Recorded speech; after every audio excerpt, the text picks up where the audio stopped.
You're listening to NGSC Sports Radio. Hear us live on ngscsports.com, where you can get awesome analysis on all things sports. Or check out our podcasts on iHeartRadio, Spreaker, Apple Podcasts, TuneIn, and much more.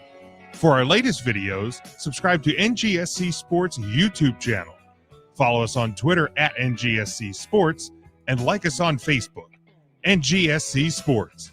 We never stop.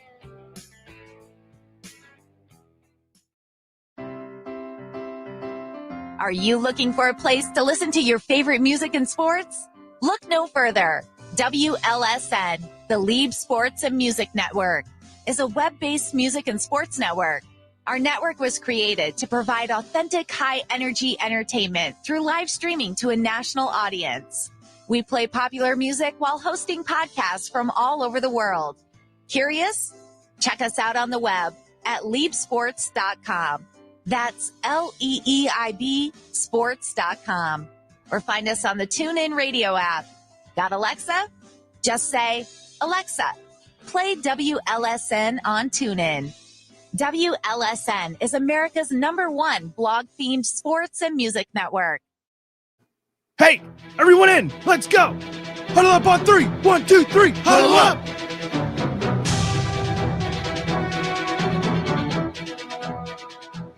I don't want them to gain another yard. You blitz all night. If they cross the line of scrimmage, I'm going to take every last one of you out. You make sure they remember forever the night they played the Titans.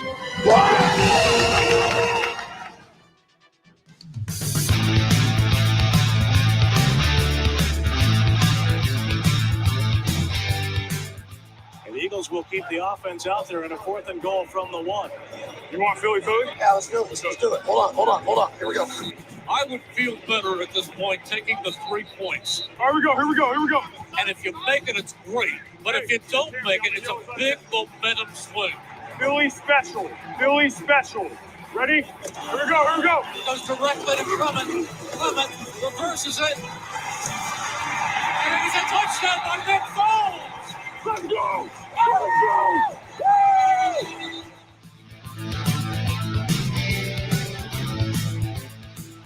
Russian 3, dropping 8. Uiagalelei steps up, loads and throws. It's caught. It's pitched backwards, up in the air. It's on the ground, still in Clemson's hands. And now it is down. It is over. And the Irish have knocked off #1 Clemson.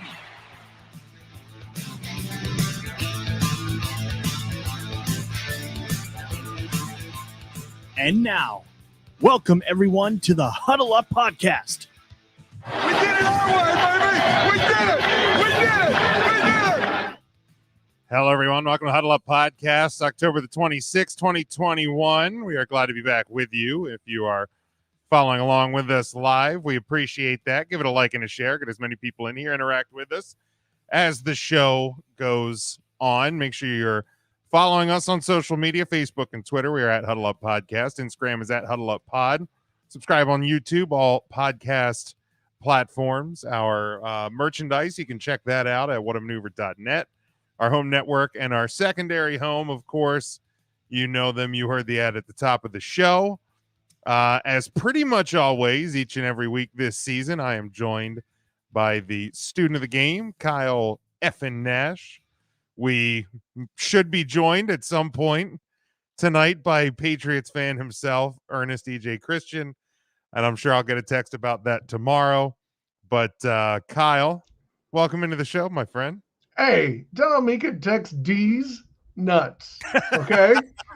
No, listen, yeah, that's the Patriots fan will make it in at any point he wants to. And, listen, every week I get more and more conflated, but Mike Tirico keeps saying the same thing instead of they've knocked off #1 Clemson. I'm waiting for them to say they have knocked off unranked Purdue, because that's Purdue's ranked, I think, now, aren't they? But at the time they wouldn't have been, not when Tirico would have been allegedly making that call. That's true. You're not wrong there. See, solidarity, baby. And the only reason they are ranked that is because Iowa. It was pathetic. Purdue's not even. They must have lost this week because they're not even ranked anymore. They were ranked for 1 week. Because I remember joking that Notre Dame finally had a top 25 win this year, but gone. Much like some other teams in the Big Ten this week. But they are who we thought they were. I know, right? And you know what? Why we can jump right into that one because, it's not even as much about. And don't get me wrong, I will take any opportunity I can to take joy in when the Penn State Nittany Lions, lose a game that they have no business losing. And again, I don't think that they were getting through the remainder of their schedule with Ohio State and Michigan State on the schedule. I don't think they were getting through that clean anyway to even have a shot at the Big Ten title, which would, potentially put them back in a playoff position. But it was nice of them just to eliminate themselves from playoff contention with a 20-18 loss. Oh, Reginald, all too kind of you to step aside. That's wonderful. Yes, we tried to warn. We tried to tell him, Jim. We tried to. We tried to. I almost called you James because I had that accent going. My bad. Well, it happened. I mean, that is my birth name, so I couldn't necessarily fault you. But in 9 overtimes, Penn State falls to Illinois. We saw the new college football overtime rule, which to be 100% honest, and I mean this is probably not something I want to admit on a show that I'm a host of, a sports talk show.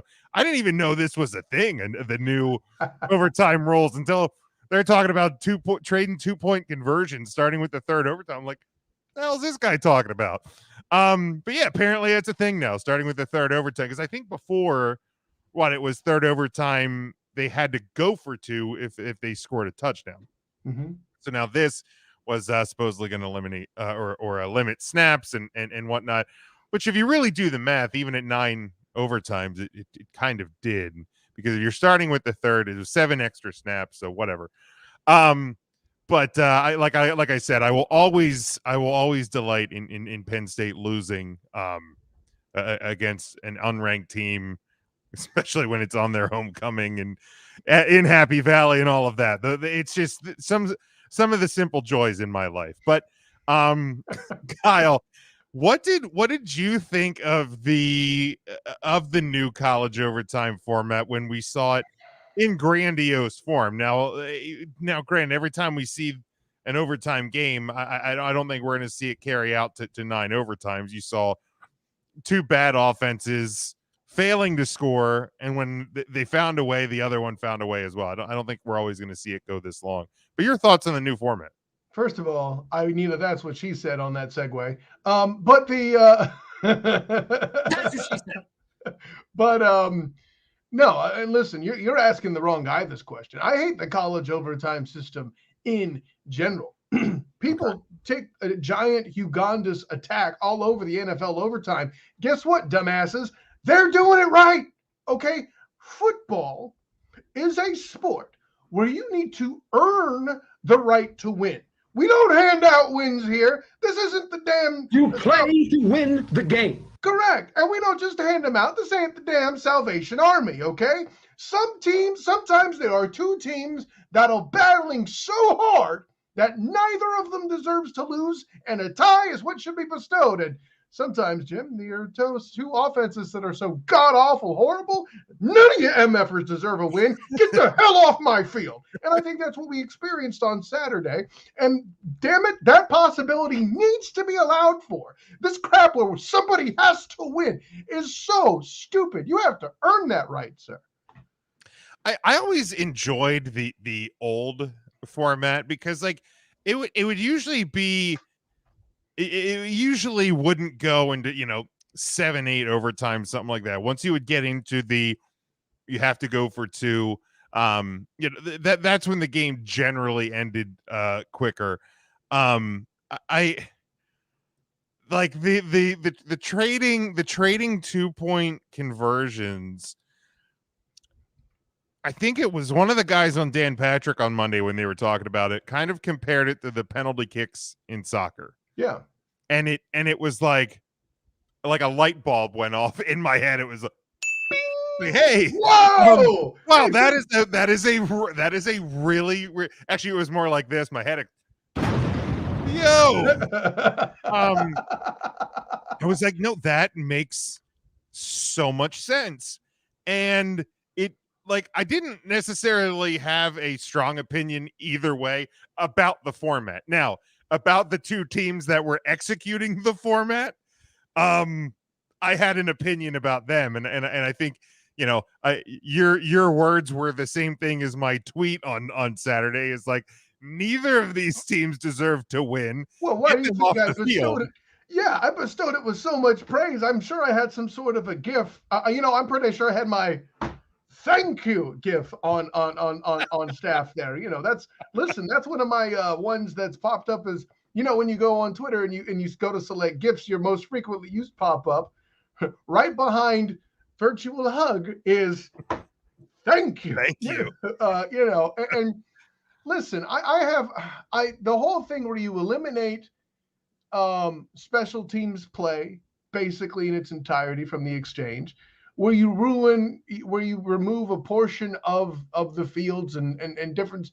I hate the fact that it's not a true football game in the final quarter, air quotes, of past regulation in college. And at some point, like I said, if y'all fools can't score after damn 9 tries apiece, go home. Done. It's over. Just it's over. Yeah. And like I wouldn't even mind if with the old format, if they would have moved it from the starting point from the 25 to the 35, make it more of a game of football. And I think that would have reduced if they're trying to reduce length of games and number of snaps. I think that would have been your ticket over this. Yeah. Like move it to the 35, move it to the 40, because at some point as the game goes on, you're getting near the end of the game. One of these defenses are going to find a way to step up, and prevent the other team from scoring. And I think, that's going to do the job more times than not, probably in one overtime period.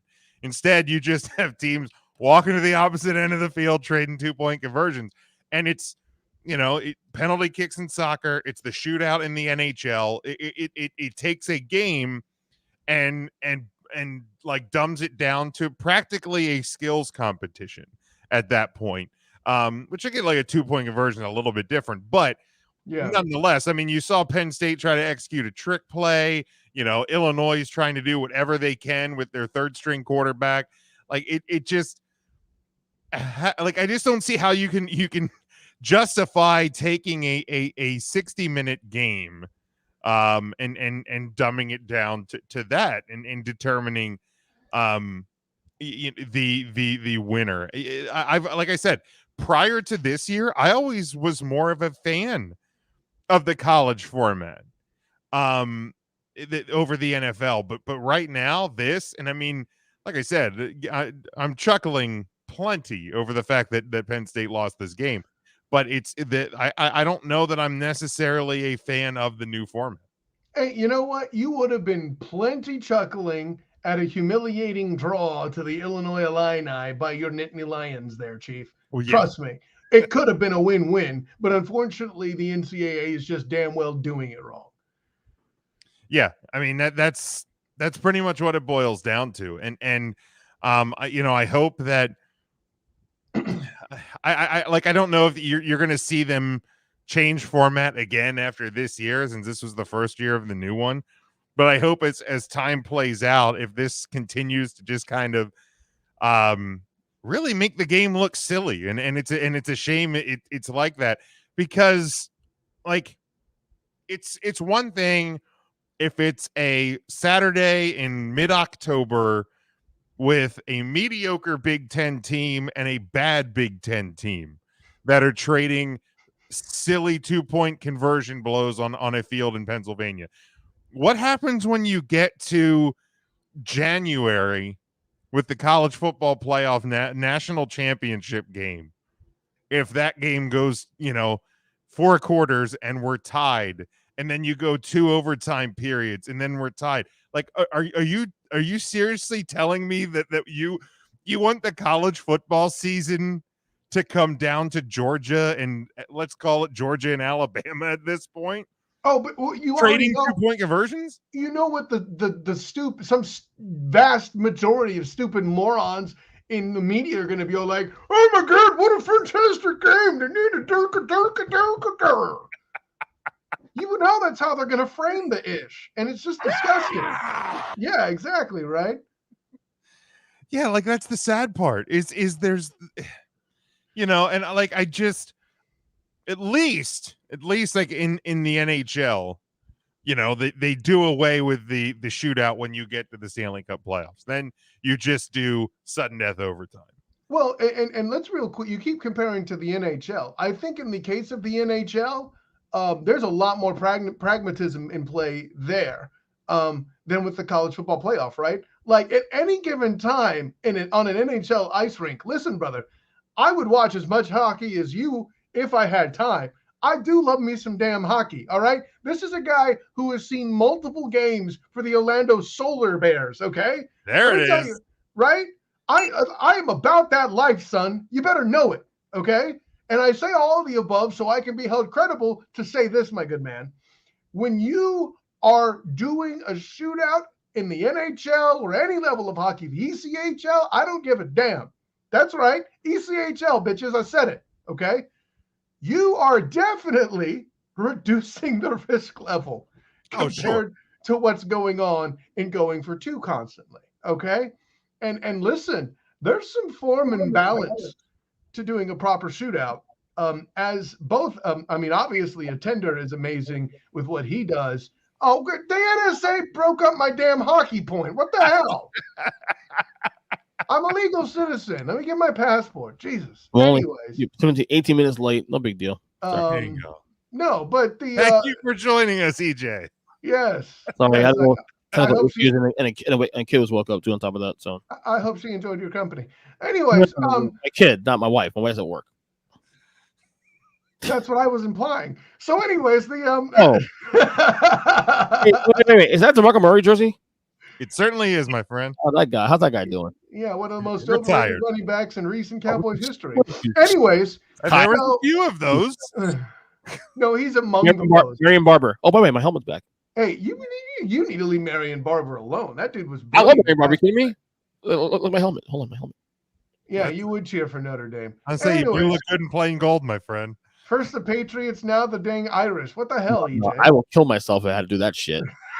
Was mad at fucking Notre Dame Eagles guy. He's not. He's running scared for a few weeks. Yeah, Eagle fan, of course. Why is that relevant to you? Oh, right, because that one Super Bowl that Jim keeps plugging that you lose every week. Sorry. Oh yeah, the fucking was that shit? Philly special. Philly special. Come on, dude. Can we please change that goddamn fucking intro, please? Like next week. Okay, Jim. I want the record to show that while I've taken shots at you, it has always been comedy. I never use the phrasing, and I quote, "goddamn fucking shit." For me to hear that shit and then to be on the show as a Giants fan, hearing that shit. Like, as a Patriots fan, he's gotten sick of hearing it. Do you hear him?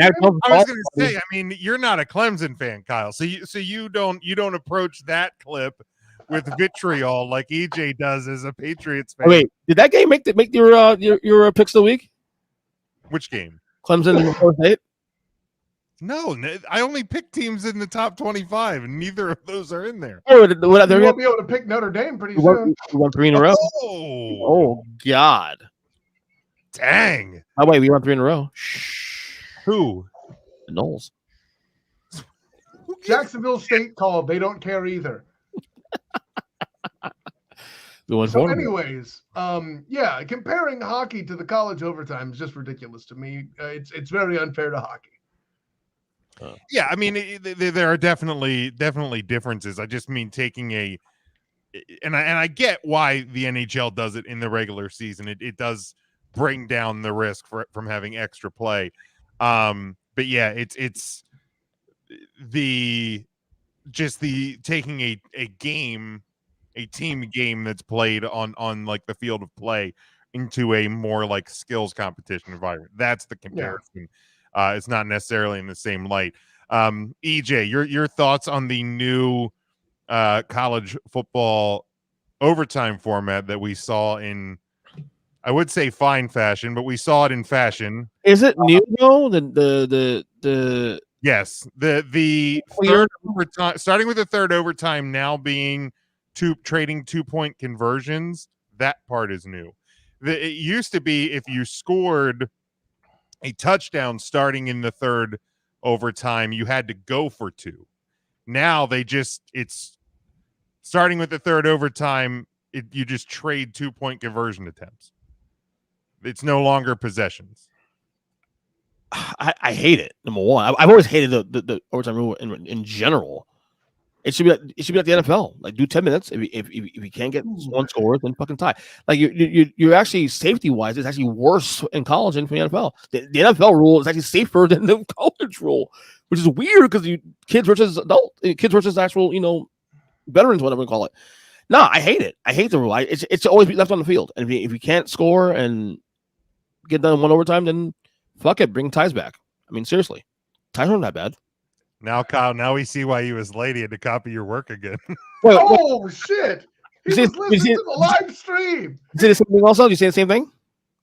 I said it a lot better, but yeah, I said the same thing. Kyle basically said the same thing. What I did is that while I was recording my last time on my podcast, my Ernst Week podcast, football's awesome. Trust me, we're well. I had this phone linked up. Listen, like eyeballing Kyle Nat. Fuck you, Kyle. Hey, and you know what else? His soundboard actually worked during the show. EJ, figure that shit out. Fuck you, buddy. I'm not your friend. I'm not your buddy, friend. I was on a roll today. Actually, I won't lie to you. But yeah, I said that I used to like the college format better, but now with the switch, I'm not really a fan of the 2-point conversion thing. It's so we all agree. I know it's an amazing first time happening here, I think, on this show. We've all talked about how Iowa would Iowa and Penn State would Penn State. Let's not be ridiculous. They are who we thought they were. Thank you, Jesus, James. I love it. All right, let's move to this one. This will be the final week that we do our college football playoff top 6 without the actual college football playoff top 6 being unveiled. The first of the official real college football playoff rankings will come out next week, which we will cover on this show as well. But we will I'll start with mine. I actually dropped Cincinnati to 6 in mine this week. Oh, you're mean. Look, it's a weekly ranking. They played a bad Navy team and did not look good against a bad Navy team. He's using my shit against me. He's shit against me to like the rankings, the NFL power rankings. It's a weekly ranking. Kansas City should have been in the fucking top 10, dude. I dropped Oklahoma to 5 this week. Ohio State is my 4 this week. How many gloves are you putting on, Kyle? I'm getting my gloves on because I'm about to get in your ass. Ooh, that's stinky. Ooh. Michigan is up to 3 this week in mine. I like that. Sexy. My top 2 are unchanged. Alabama at 2. And did your wife actually tell you to put him from 3? No. I can do my own picks. Thank you, EJ. Actually, to make your NFL picks better, you should probably have your wife do yours. But Kyle, who is your college football top 6 this week? How the hell can you expect me to follow that? I went from I'm getting your ass to snap. Yeah. Oh God! Oh my God! Don't be rude. First of all, let me be clear about one thing, Big Jim. Your hypocrisy is overwhelming here, okay? It's one thing when you're an entitled football fan who's still bitching about defensive pass interference late in a game where your team's already up by 20, okay? Come on, bro. So, but I don't see in what universe you could put Oklahoma anywhere above 6 because of trading with a team that is known as the Kansas Jayhawks. Listen, at least Cincinnati ended up with a dominant multi-score win by the game's end. They just had a rough start. You know someone else who had a rough start? Alabama against Florida. Okay, I get it. Florida's a good team. That's not in a precise measure. But if you're going to give me this crap and put Oklahoma ahead of them after struggling against a basketball team, I can't help you. At least the triple option is a thing. Listen, the reason why they're only up 2 touchdowns is you can only score so many damn points when the other team is sitting on the ball for half the game, okay? You don't have to tell me about how possessions work against Navy, Kyle. Yes, I see that once a year, every year. And yet you still blew the ranking. Figure that out. Anyways, Oklahoma's 6, right where they damn well belong. Right behind that, I'm in a position to bestow the Ohio State Buckeyes with continued respect where they're sitting. And I'm still waiting for the day when either my number 3 team will fall off or earn their comeuppance at season end, as they tend to. As much as people want to blame Jim Harbaugh for that, folks, that happens a lot more than that. Anyways, for Alabama, though I could hear plenty of reasons to move them around within the top 4, only a true evil, dark-hearted, hurt human being would have taken Cincinnati out of the playoffs. So as long as they're in the conversation for the playoff, I'm perfectly fine with it. His name is Jim, by the way. J-I-M. I mean, they'll get there. As long if they keep winning, because Michigan and Ohio State, one of those will fall out. Oklahoma. Sir, you have canceled your own argument by telling me, "Oh, they'll get in" after the issue you just pulled, bruh. Fucking cop out. Hey, listen, Mr. 1A, 1B, you shut your ass and wait your turn, okay? Let me be 1A, 1B, motherfucker. Hey, please. Hey, by the way, thanks for the opportunity for me to promote your show for you, you bitch. Thanks, the Earnestly Speaking podcast, where you mentioned a 1A, 1B when you asked me to do a certain ranking, and I did it correct, and you're like, oh, yeah, 1A, 1B. Anyways. Shut your ass. Thanks, Jericho. Hey, I love that this show exists, by the way. So now that EJ doesn't know I pick on just him, it's everybody when they get it wrong. Anyways. By the way, I love your list, by the way. Record. Yeah, that would be great. Yeah. So for Alabama, 3 is Michigan, because I want to sit in solidarity of the happy household that exists thanks to Jim's wife's team doing their damn job. Cincinnati's still at 2, because for all the times that big teams have lost games this year, they actually kept winning and did so by double digits, where other teams like, I don't know, Alabama, Ohio State. Who's the team that lost to Purdue? No, it wasn't Notre Dame. They just almost lost to Purdue. Oh, yeah, that's right, Iowa. They didn't Iowa, so let's penalize them. Anyways, and then, of course, at the top, Georgia, because who the F else is going to do it? That's true. EJ. My list is exact as his, pretty much the one, at least 1 through 4. You want 6, you said, right? Yep. Sure. 1 Georgia, obviously. 2 Cincy. 3 Bama. 4 Michigan, my number 2 team. 5 Oklahoma, and 6 Ohio State, unfortunately. Okay. Yeah. Okay. All right. Well, like I said, these things are week to week. They will change. Jayhawks. Week to week. Week to week, guy. You know, Daddy.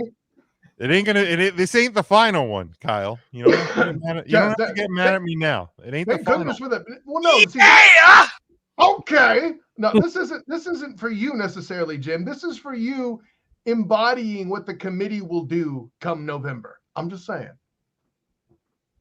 We will see. We will find that answer out in its first form next Tuesday night. Oh, by the way, 6B is Michigan. Sorry. Ass. Michigan State. 6B. You mean 7? 6B, fuck. What is that? I mean, I'm sure I'll hear about it when I listen to the football is awesome, but because of midnight tonight. There's no A's and B's when it comes to rankings. Thank you, Jim. That was fantastic. You have now restored your credibility. I can't pull a trigger sometimes, you know what I mean? It is what it is, you know? Yeah, we noticed. I'll move Kansas City out of my top 10 if they lose. Well, but we know how it works. We know how you work. Yeah. We know how you work.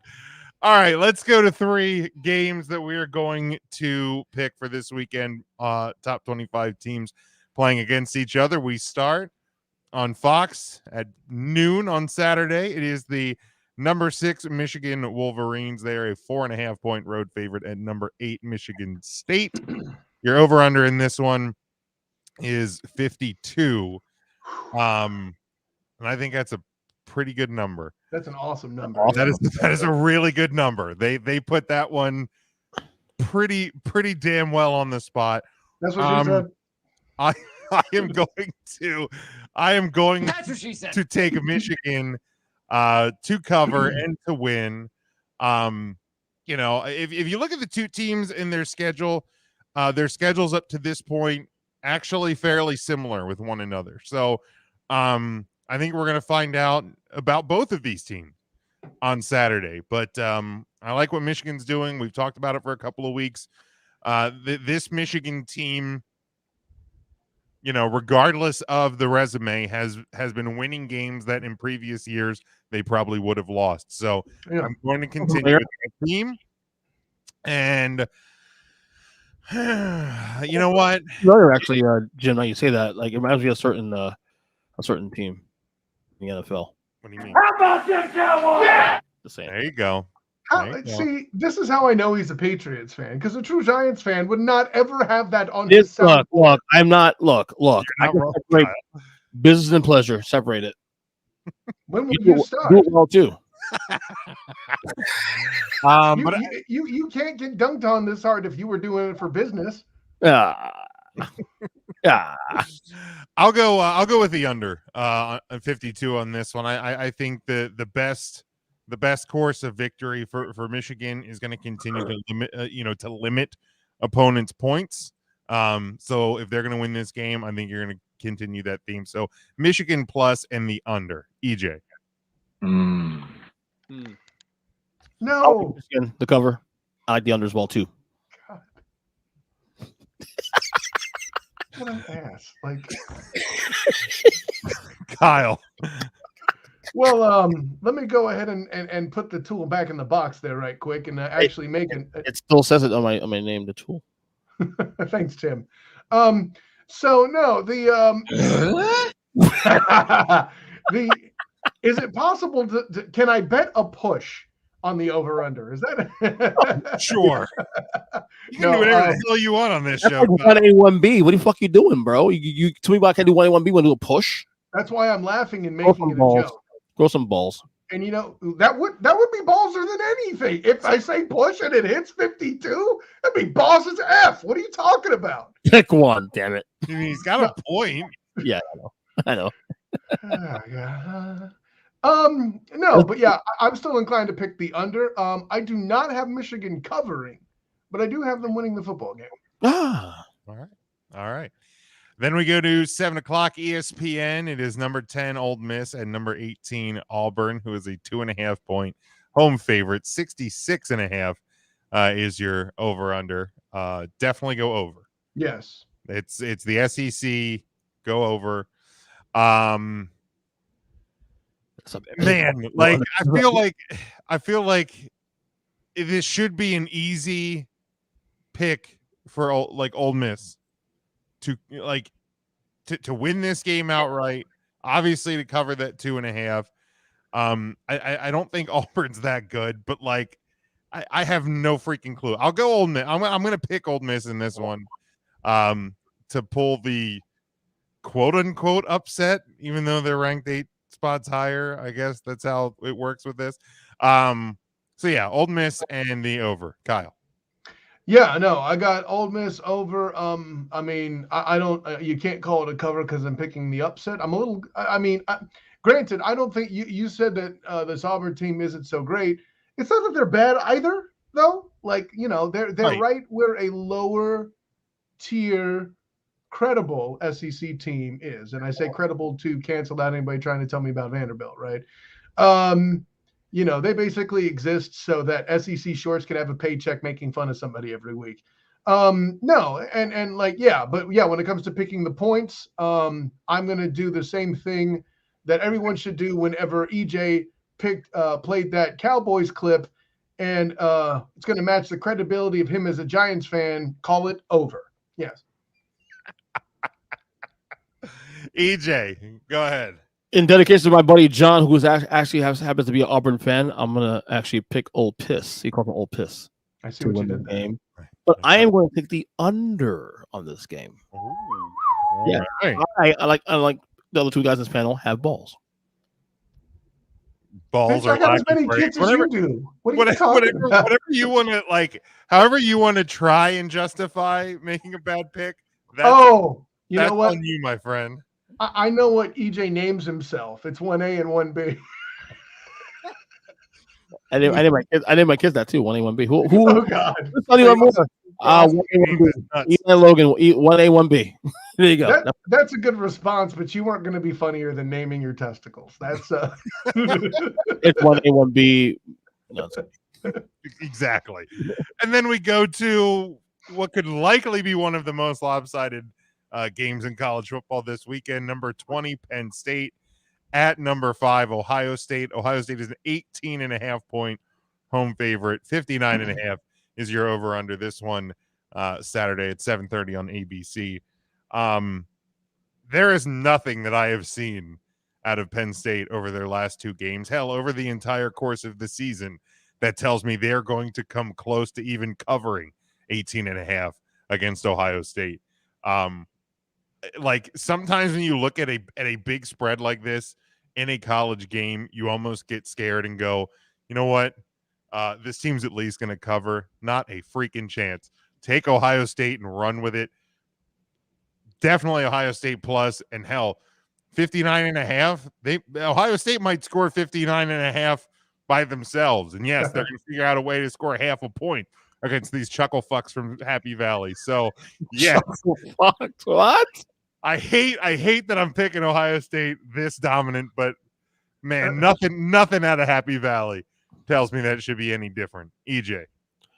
Yeah, Ohio State to cover. And I'll take the over in this one. Smart man, 1A, 1B. Kyle.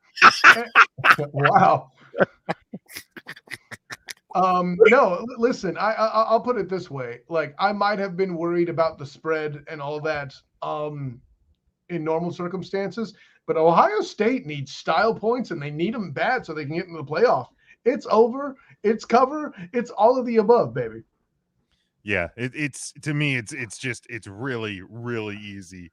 Like, don't get me wrong. I have a friend who is just obnoxious about Ohio State, and I wish that he would that Penn State could find a way to beat the Buckeyes, but make him humble. It is certainly not going to happen this week. All right, let's move to the NFL, and one of the bigger stories coming out of this past weekend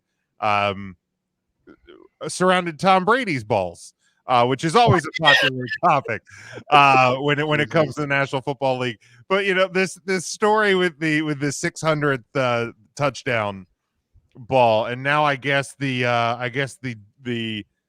deal that has been agreed upon, at least to the reports to the public, is the fan that Mike Evans threw the 600th ball to will receive 2 signed jerseys and a helmet from Tom Brady, a signed Mike Evans jersey plus his game cleats, a $1,000 credit to the Bucs team store, and 2 season tickets for the remainder of this year and all of next year.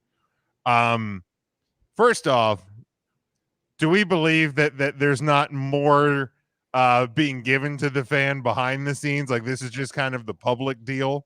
Are you trying to say that the numbers are being reported, or the numbers reported are deflated? Oh, hey-oh.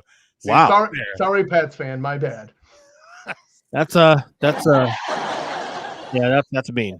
Oh, wow, Mr. Sarcasm. Yeah, I don't care.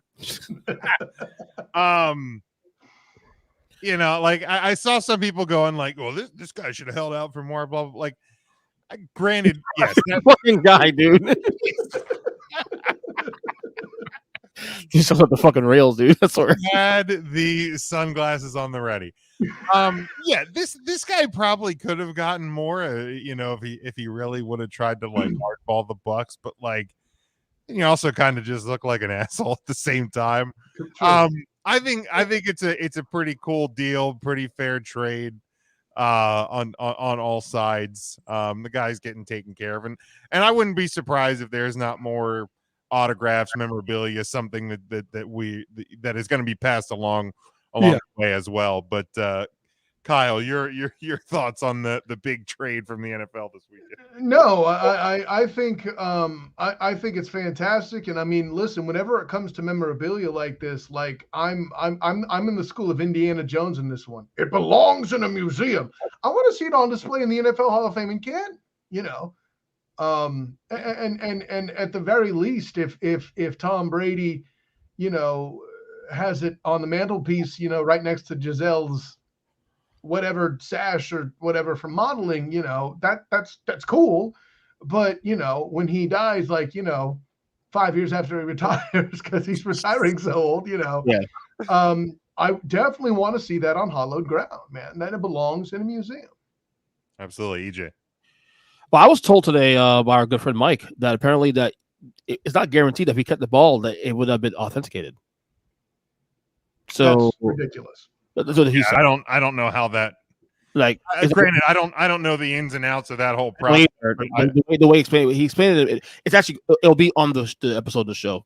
I hear what he's getting at. The reason why I stop it right there is some camera somewhere picked up that exchange and him getting the ball. You can't fake that. Right. Yeah. There's pictures and video. I don't see how that. I thought the what they gave him publicly was actually pretty good. I mean, $1,000 credit, a Bitcoin, which is obviously. If you that's right. Yeah, I did hear about the Bitcoin. If you believe Bitcoin is real, which at this point, why doubt it? I guess I don't know if you guys dabble in Bitcoin. I don't, but I dabble in enough financials to know this. It's worth as much as someone will pay for it, and the perception is thus, right now that Bitcoin is worth something. Whether it stays that way. Perception is reality at this point, right in this moment. So I thought the what they offered the guy versus I thought was actually pretty decent. So I can't hate on it, honestly. And like I said, I'm with Kyle. That thing should be in the Hall of Fame in Canton, the whole nine. It's the first guy ever to throw 600 touchdowns. I mean, that's a big deal, dude. I mean, again, what Brady's doing is not to filate here, because I know Kyle gets so mad when I don't get mad. You just do it all the time.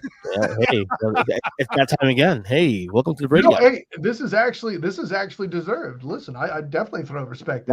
But I mean, this is something we've never seen before, and we have to appreciate it. It belongs in a museum. Absolutely, right. Absolutely. Yeah, I mean, it's an incredible, it's an incredible number. 600 regular season touchdowns is just crazy, absurd, and obviously if you count playoff touchdowns, which you never count playoff numbers. I mean, he's clearly obviously thrown more than 600 touchdowns in his career, but sure, to do in the regular season, I mean, is just, I mean, it's an insane number. It's a cool deal that they worked out. With the fan, I think everybody's on the up and up on this one, and anybody that's banging the drum for he should have held out for more and he could have made money on the dude, it's I get it, but I get it, but in the same time, it's man, do you really want to be that guy? Do you really want to be that guy that's no, Tom Brady, sign me a blank check to get your ball back. Come on, man. To me, the experience, because you're along with those signed jerseys and the helmet from Brady and the stuff from Mike Evans and stuff like that, you're probably going to get treatment from the team and from those players that it's an experience for you as a Bucs fan that you wouldn't get if you were a prick about it and tried to just hold out for a cash grab. Yeah, no, the door would definitely hit you in the butt on the way out. Yeah, so they can very easily not let you back at Bucs games. So it could have been a dangerous play back. He also got season tickets too on top of that for 2 years. Yeah. He mentioned that. And you can sell those tickets if you wanted to, and the Bucs are good actually. So there's value there. make money on the back end of that too. So I mean, I'm not trying to be morbid or anything, but like at 78 years old, every year could be Tom Brady's last season. So like you could make the argument like, see Tom Brady play the Patriots for the final time, potentially, things like that. So, I mean, the guy's probably I joke, but the guy's probably going to play till he's 78 at this rate that he's going. Hey, not every NFL quarterback's around long enough where he can have the league's best receiver core twice to support him. Right. It's insane. It is insane. Not fair. Before we get to the games for this upcoming weekend, looking back at this past weekend, there was two teams that got a lot of people talking. One because of their now couple weeks in a row, stringing a couple of big victories together, and another for making a big statement in their division, which I don't know that a lot of people really would have seen coming when this season started. So that's obviously the Bengals getting a huge win over division rival Baltimore and moving into first place in that division. And the Tennessee Titans, who just cleaned the clock of the Kansas City Chiefs, coming off of their victory over the Bills the week prior. So which team made the bigger statement? EJ, I'll start with you on this one. Oh boy. I gotta go Bengals, because it was a statement in two phases, not just for this year, but for the long term. To me, Tennessee has always given Kansas City issues, if you will. So Tennessee winning this week would that not been a shock. The shock of the Tennessee game was more so the way in which that game played out. But Tennessee winning that game was not a shock necessarily. Cincinnati going to Baltimore after Baltimore beat the brakes off the Chargers week before that at home in the same. They go to Baltimore against their rival. That was stunning. And then if I don't know how people feel about the Bengals in the long term, I've been a big Joe Burrow guy for a while. This guy's aura, it reminds you of Montana and Brady. Not so much on the field, but it's just the way he approaches the game and the calm. And to me, I look at this offense. I'm like, this is going to be a problem for the next couple of years. Not just this year, but I can see this being the next 5 years. So Cincinnati put their name in the hat now for a team that, as Kyle said, you'll hear it on our podcast, is literally some moving parts away from being a real Super Bowl contender. So Cincinnati, by far, in my opinion, made the bigger statement. Kyle. Since the Chiefs have already been struggling so much to even stay in EJ's top 10 to this point, for them to just not... They're gone now. Yeah, exactly. Like, now that they've been completely obliterated and had no semblance of even remotely coming back, the Bengals are far more impressive this week to me for all the reasons EJ said. And I mean, holy snap, guys. What if they didn't make that horrible pick of Jamar Chase at receiver? Then can you imagine how much better they would have been? How awful a pick was that? No, of course I'm joking. It's going to be a bust. Someone says he's going to be a bust.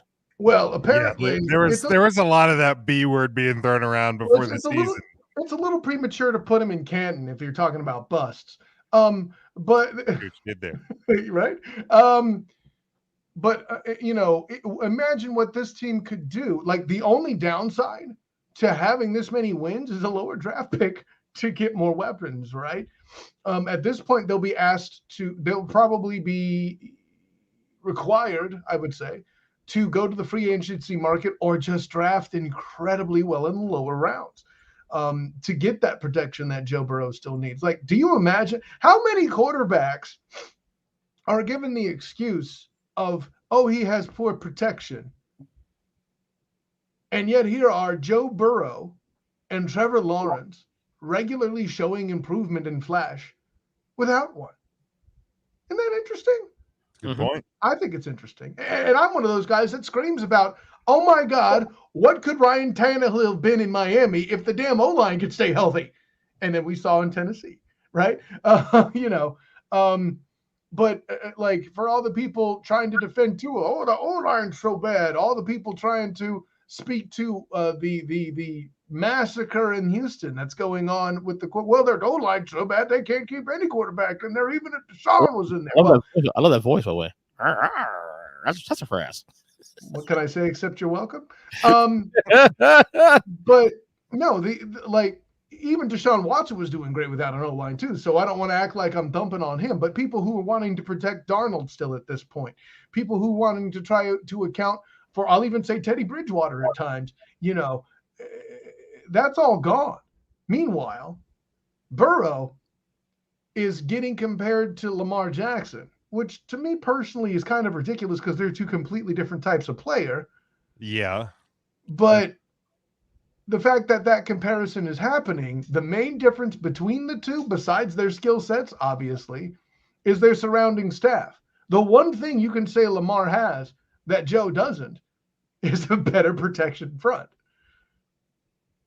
Yeah, absolutely. Absolutely. Yeah. To me, this one easily is the Bengals. I mean, I'm not taking anything away from Tennessee.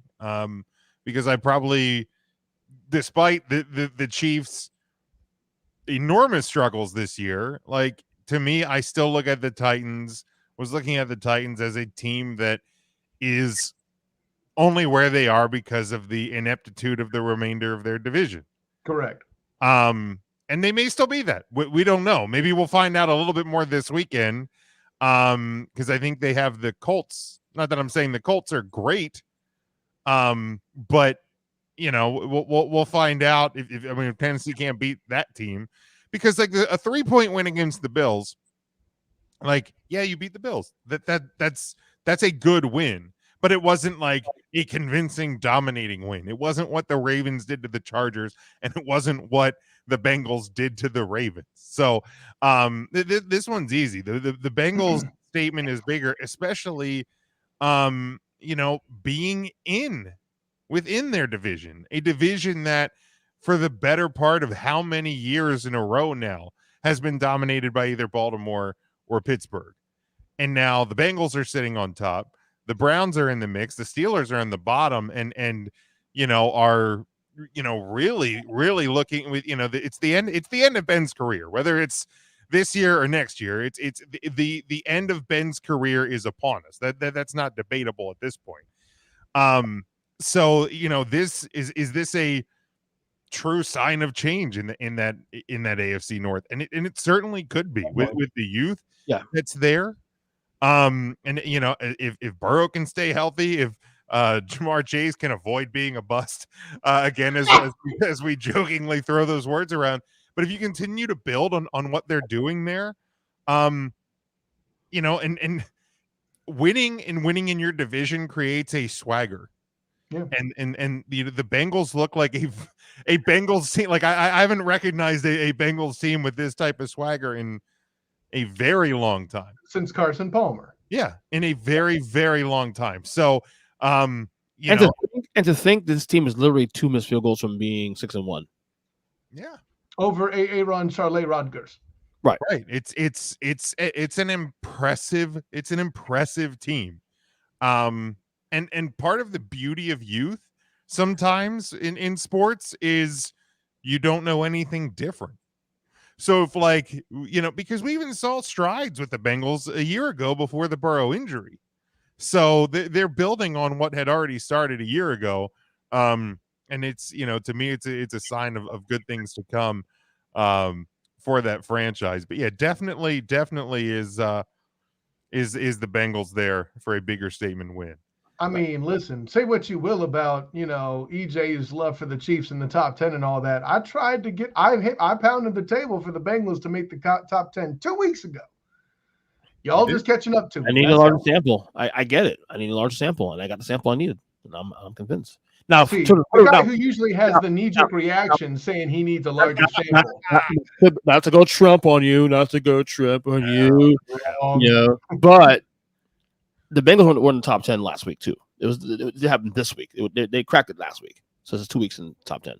They're moving on up now. Wrong. Wrong. Be rude.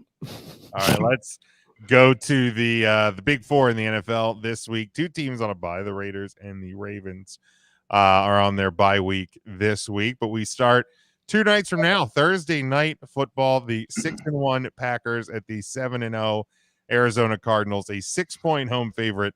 But EJ, there aren't any good games on Thursday.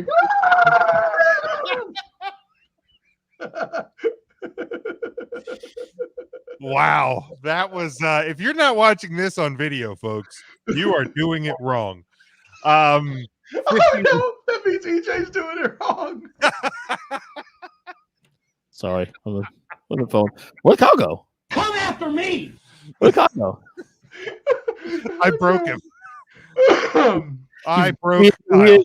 He is definitely somewhat breakable. 51 is your over-under on Thursday night, 8:20 Eastern Time, Fox and the NFL Network. Man, yeah, this is a good game. I love and hate that this is on a Thursday. I hate it because I feel like Thursday games, regardless of who's playing in them, like they just aren't what they could be on a Sunday because of the short week. And because I usually don't really get to watch them because I'm over there doing that 3-count Thursday thing. Anyways, man, this is a tough one. I'm gonna go Packers to cover. I'll say the Cardinals still get the win. But I'll take the Packers to cover, and both defenses are good, but both offenses are good. Because it's on a Thursday, I'm going to say offense wins over defense, so I'll take the over. Kyle. I am going to go completely different on you. I have the Cardinals winning. They will cover. We will have the under because I believe that as great as that receiver core is, look out for Cliff Kingsbury to take out the run and try to grind the ball a wee bit on the ever so weak Packer front. I mean, my team that I cheer for when I'm not a personality has shown many times that you can grind against the Packers. So wait, that sounded bad. But the oh my. sick individual. It's not me. Everyone else would have thought it. No, but the oh my God, that's disgusting. Just keeping the ball out of Aaron Rodgers' hands is the best strategy. This is not any better. To keep that is a disgusting act.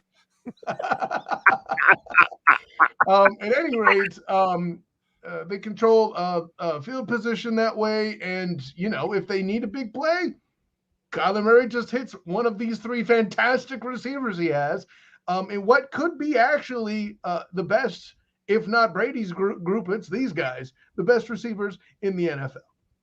I think I might actually change mine because I believe Devontae Adams is out. I think he's on the COVID list, right? Yep. Okay, so if you're taking the biggest weapon away from Aaron, I will switch my pick to the Cardinals to cover. I'm still going to keep. There you go. What can I say except you're welcome? I appreciate you, by the way, paying tribute to Matt, who's not here tonight, as the resident AJ Hawk in doing your impression of the panel on the Pat McAfee show. This was a great game. Was a great game until COVID came in and say, yeah. Because not only they're missing Adams, the number 3 receivers out with COVID as well too. Lazar, what his name is? Lazard, yeah, he's out with COVID too. Shit. So there you go. Cardinals cover. Yeah, and the over under was it again? What's it again? It was 51. If you followed the 3-point conversion on Twitter, Jim, you would have seen that. Under. All right. 34-10 Cardinals. All right. Then we go to Sunday at 1:00 on CBS, a game that I feel like is kind of a must win, or is at least near must win territory for both teams in this game in the AFC North, just because. Frisky game, Kyle. Frisky game here. Frisky game. Huh? Okay, yeah, well played. Okay, all right, I get that. But the 3-3 Steelers travel just a little bit to their west to the 4-3 Browns, who are a 3.5-point home favorite. 42.5 is your over-under on this one. It's on Halloween. This is a scary game as well. Frisky. I like the Browns. The Steelers, and this isn't just an opportunity for me to crap on yet another team in Western Pennsylvania that I hate, but when the opportunity presents itself, I will be glad to take that opportunity.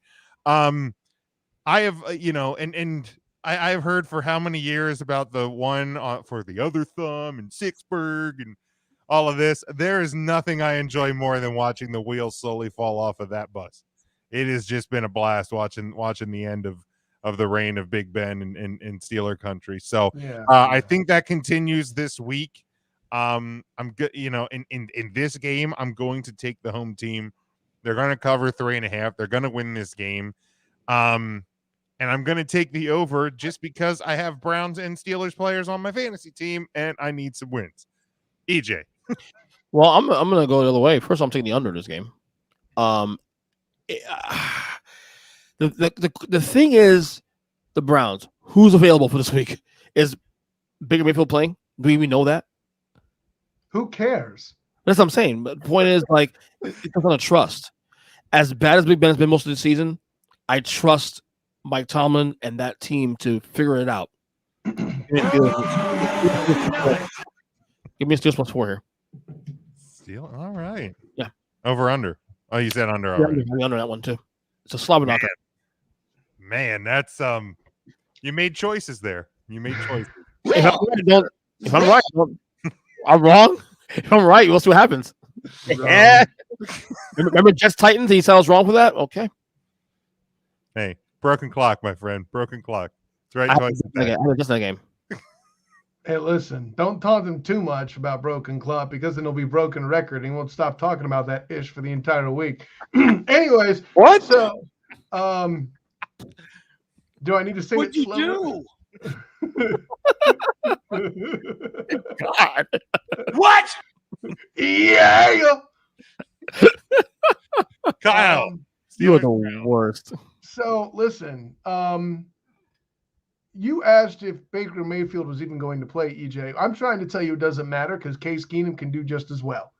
Okay.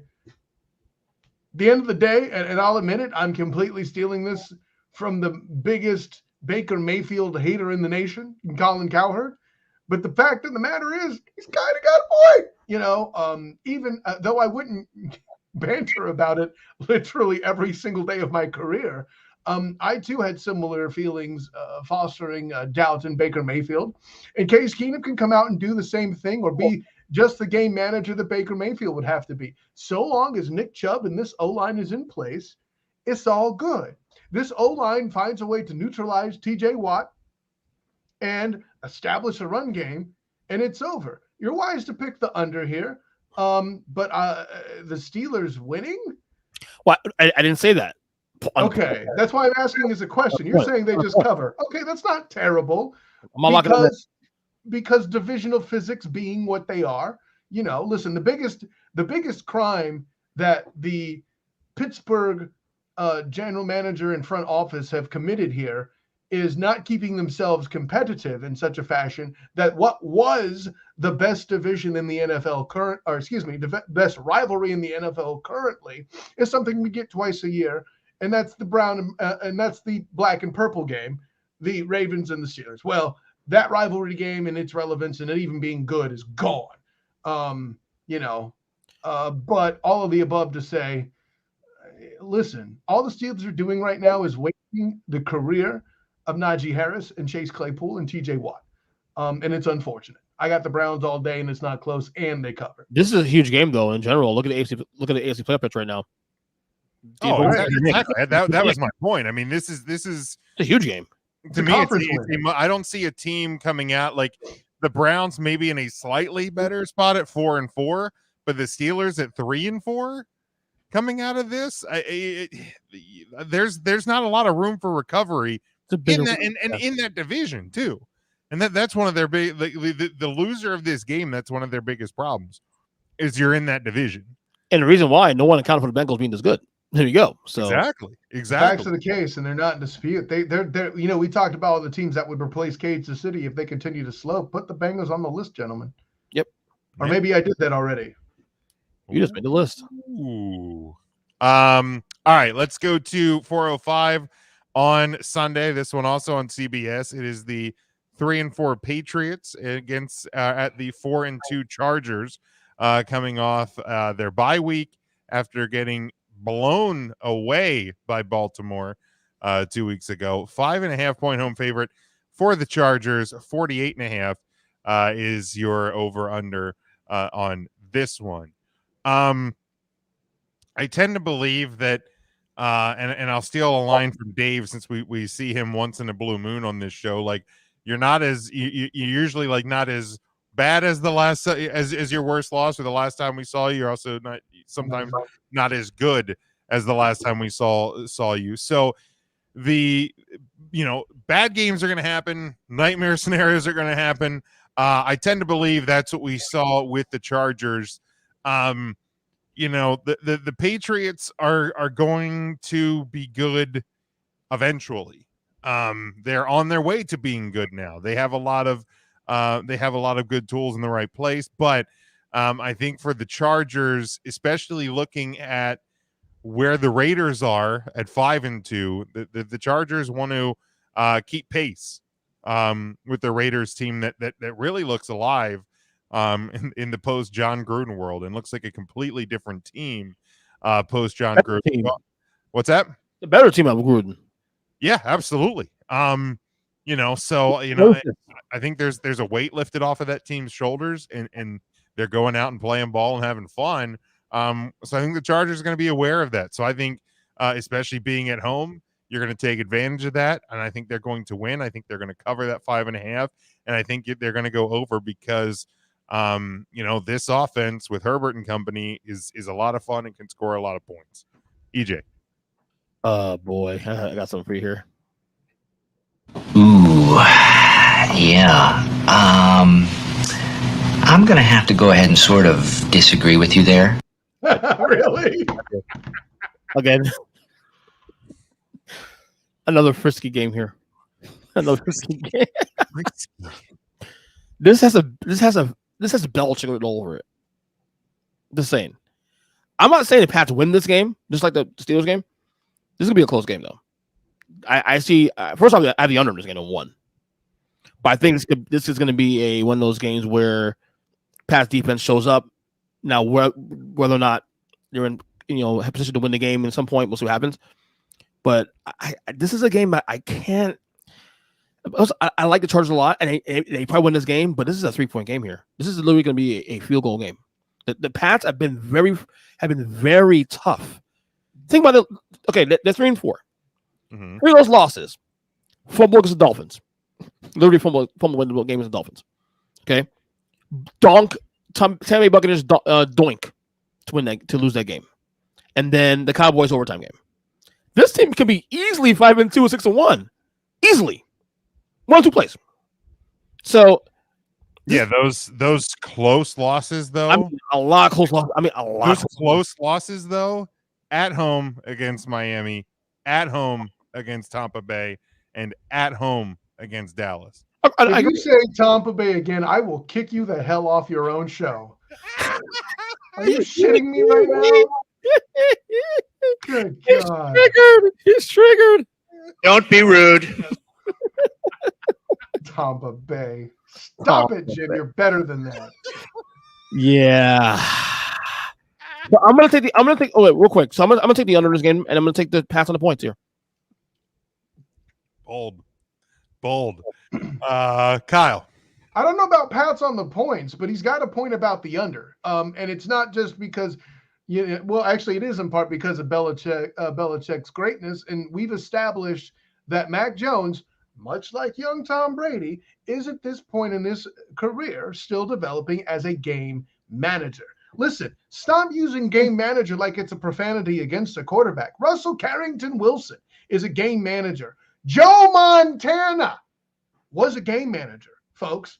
Okay. Troy Aikman was definitely a game manager. Well, no, he was actually just a ball facilitator for Emmett to run it. Yeah, I mean, wait, say that. And he could sling the ball around. Yeah. Ball facilitator, yes. You're disgusting. That is a disgusting act. You know, and that makes Brady a deflated ball facilitator, right? No, anyways, no. But listen, he is a game manager. Lately, he's done more to reduce turnovers, right?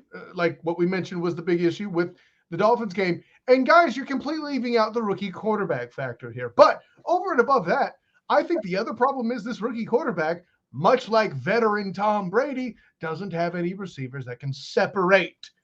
Okay. If they actually finally get a free agent or draft somebody worth a damn at the receiver position, look the hell out. Fortunately, doesn't do anything for them this Sunday. Right. I have the under because I believe Belichick will do enough to control the clock. It beats the hell of Tampa Brady, doesn't it? So disrespectful. And I mean, no offense, Patriots fan, it's just a joke. But you disrespectful, stupid idiot. Gee, that sounds like my own soundboard. Can you smell what I'm cooking, EJ? Yes. But the go heat, bitch. But the but yeah, at the end of the day, I can't pick the Pats to cover. That's a bridge too far for me. The only way to pass a chance in this game, though, is to ugly the game up, which I think they will do. Yeah. Ultimately, Herbert will find a way to win this game. Right. Yeah, he'll hit Keenan Allen on a big play that nobody could do anything about, and that'll be the difference. Right. All right, and then finally we go to Sunday night. It is the 5-1 Dallas Cowboys, a 2.5-point road favorite at 3-3 Minnesota. 54.5 is your over under Sunday night on NBC. There we go.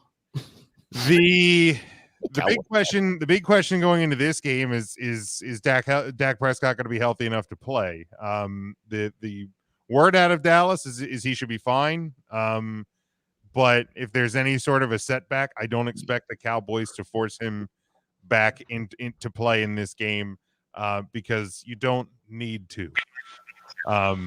You know, they're in a pretty cushy spot in a very bad division. So I get that all games add up later in the year if you're talking about things like home field advantage. But I don't think they're going to rush Dak back. I also don't 100% know if it's going to matter. I think the Cowboys are a better team. But I think Dak will play. And if Dak plays, to me, it's an easy Cowboys cover and win. I'll take the over, though. I mean, the Vikings have been throwing they've been moving the ball. They've been scoring points as well. I mean, Dallas's defense is going to have to make plays again. So I'll take the over in this one. I'm not picking against my Cowboys regardless. Kyle.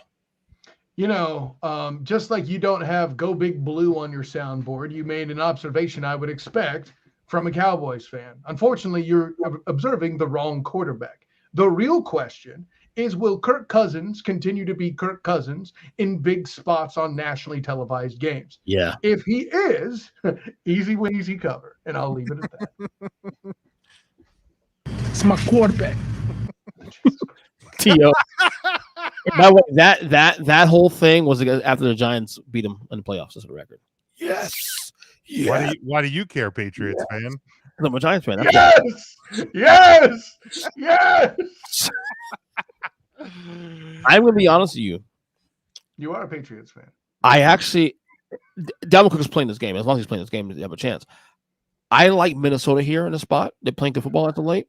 I knew you were going to do this. However, this is the game. Again, this is the game that typically Dallas will lose, historically. Prove me wrong. If they win this game, and convincingly, especially, I'm a believer in Dallas as a Super Bowl contender. I'm dead serious. Because these are the games that you look at, like these middling playoff contender-ish teams that if you say you are among the top teams in the league, prove it. Minnesota's one of those sneaky, frisky teams that can steal a game from a good team here or there.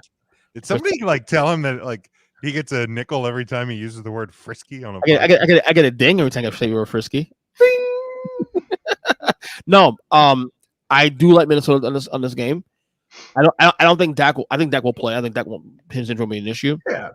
But I will say that if Dallas wins this game, this is the game where I say, yeah, this is definitely a team in the ilk of the Bucks and the Rams. I'm dead serious because again, Minnesota's one of those teams that, playoff-ish team beat them. You need to do more than the Vikings for me to do that, but I know what you're saying. Maybe I'm just a guarded Cowboys fan at this point that has been disappointed far too many times in my life. But I don't think this game has any meter on whether or not this team is truly different than to me. It does. To me, it does. Stop points matter too. Also, in this game, but it's game consistently too. It's the Vikings defense isn't what it was a couple of years ago where they were really a threatening unit to me. They're bad now. Let's just call it what it is. Yeah, they're bad. They're not good anymore. So to me, the Cowboys putting them enough points to win the game is never going to be in doubt, especially if Dak Prescott is healthy. And on the other side, it comes down again to the Cowboys defense, but is it going to be the Cowboys defense or is it going to be Kirk Cousins being Kirk Cousins in prime time? So this game, I'm fine with people wanting to put the Cowboys in a spot that I'm not willing to put them in yet. And again, maybe it's just my own personal guard being up. But this game doesn't have that measurement for me of between them being to me the Patriots game had more of that than this game in Minnesota, because it's that game. I guess it depends on how we look at Minnesota. I'm probably a little more higher in Minnesota than most. Not saying they're a great team. Kyle and I have had a history about trusting Minnesota and letting us down, so I get that whole thing. But they're not a bad team. The only teams more fraudulent than the Vikings are the Titans and fraud cons. Okay, shall we move on? Thank you. Yeah, it's I'm not dissing EJ, by the way, when I say that. I'm just telling you where I sit. No, to me too, it's more about how the Cowboys play the game. If they come out and they make mistakes like they did against New England, but they still find a way to win, then I think your argument holds water.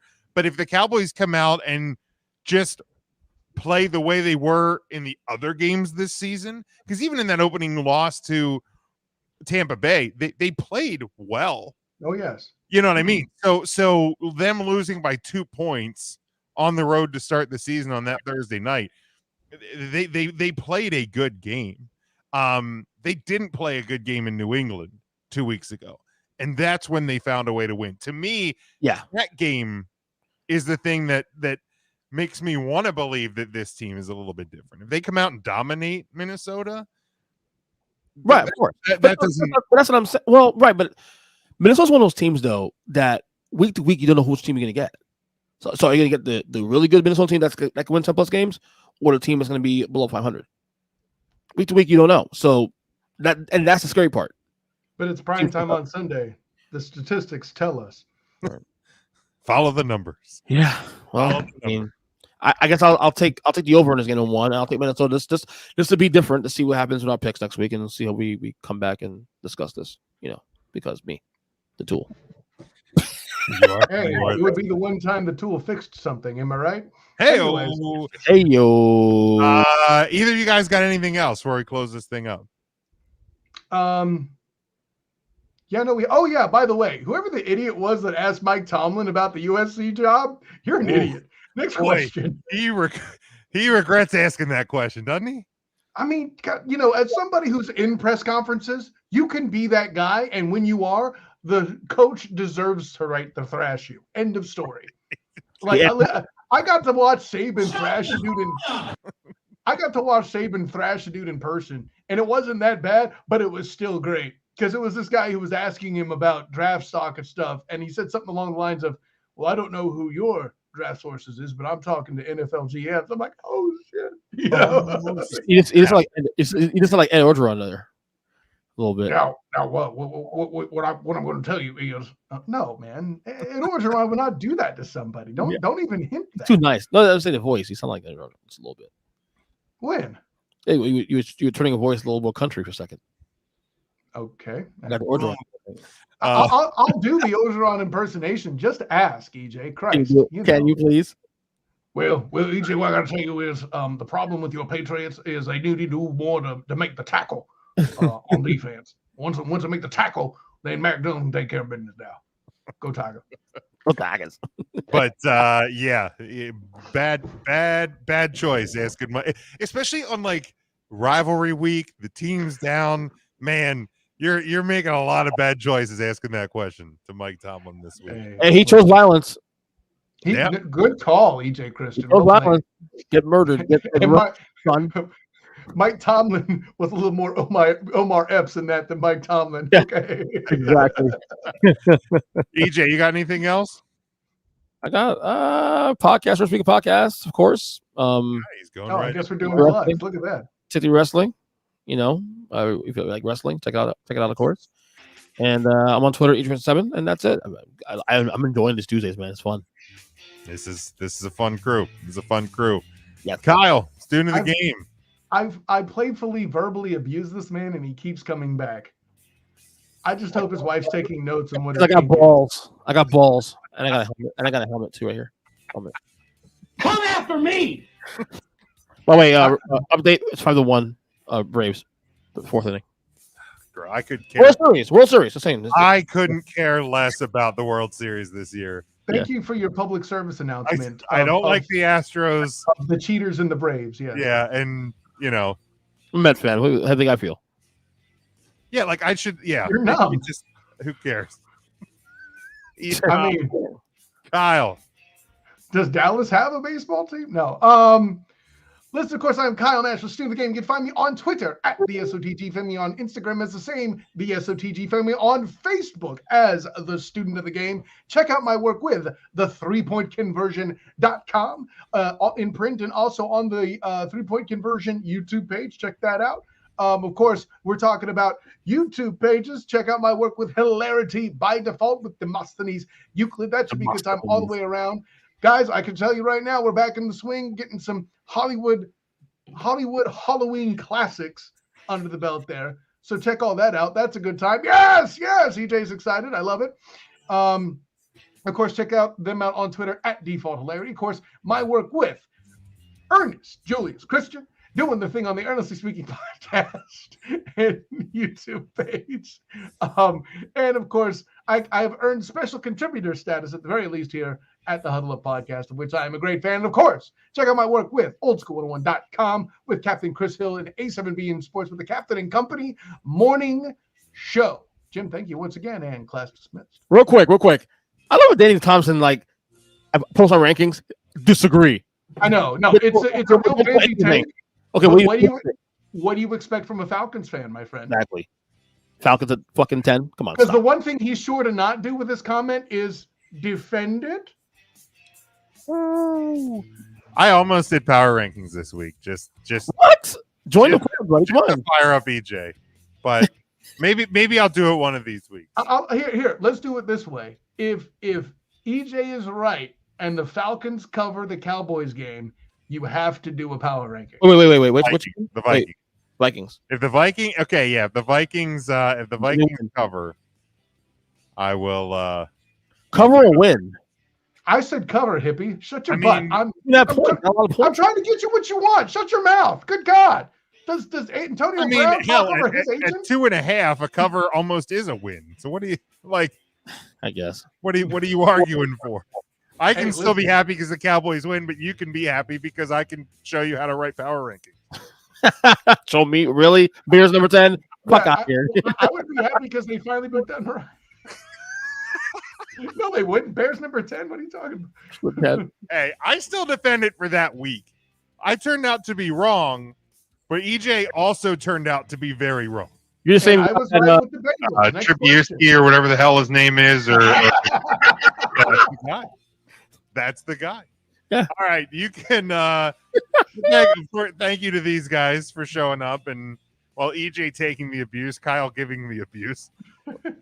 Kyle's a shit talker. EJ's a shit taker. That's how this He show said his last about it. Yep. Yep. But thank you to these guys. Thank you to everyone who listens in each and every week to the Huddle Up Podcast. You can find me at Big Jim Sports. Make sure you find the show at Huddle Up Podcast on Facebook and Twitter. Huddle Up Pod on the Instagram. Subscribe to the show, all podcast platforms. Subscribe to the YouTube channel as well. Our merchandise at whatamaneuver.net. Our home network is NGSC Sports at ngscsports.com. And our secondary home is the Leap Sports and Music Network, LEEIB Sports.com. Hope everybody has a great week. And until next time, stay safe, stay smart, and go for the win.